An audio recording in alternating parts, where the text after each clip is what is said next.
And maybe you can just tell us a little background information first, where you went to school and what you studied. Okay. I grew up in the Philadelphia area and got interested in minerals when I was the age of 12, and I knew at that point that I wanted to study geology for the rest of my life. And did my undergraduate work at Princeton and got my master's degree at Penn State and my doctorate at Brown in 1969. Okay, I was just wondering, did you think the Earth was young or old when you first started out?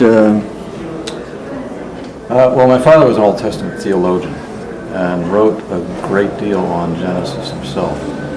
And he always held the view that the days were the term meant yom meant day, but he never committed himself in terms of how long those days were. He left that an open question.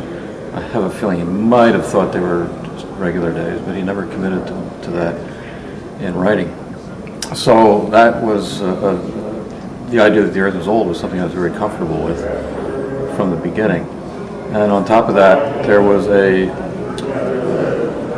librarian of Westminster Seminary went to my church, and he was kind of an amateur paleontologist, and he used to give talks about the fossil record and so on. And he was an old earther, so he and I became friends, and he was a mentor of sorts to me. And given that he was an old earther, I was completely favorable toward an old earth. So when I went to college, it wasn't any problem for me to believe in an old earth. Did you have any conflict with your father about being old earth point of view? No, never. We had hoped one day to collaborate on a book that would deal with questions of Genesis and geology. Unfortunately, he died before I get around to that. But no, there was never any conflict on that score. Mm-hmm. And I know you wrote a book. Did you run into a lot of conflict and is that why you wrote the book? Well, what happened, I think, that triggered my interest in writing was my junior and senior years at Princeton. John Whitcomb came to campus and spoke they were in the process of writing the Genesis flood the first minute it came out. And he made what I consider to be a very persuasive case at the time for a global flood. And so I had a rather peculiar position for 2 or 3 years. And that was, I believe the Earth was old. I knew all about Precambrian rocks and radiometric dating and understood that they were old. But I didn't know as much about sedimentary rocks, so I couldn't see the flaws, geologically speaking, at first in terms of sedimentary rocks. So here I was walking around believing in an old Earth, but at the same time, a global flood that explained most of the sedimentary rocks. But I got over that. Okay. And we appreciate the books you've written on that subject.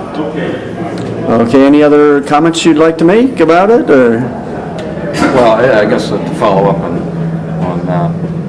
when I got really familiar with Whitcomb and Morris's book, and my knowledge of geology increased during graduate school days, I began to realize the flaws in the Genesis flood.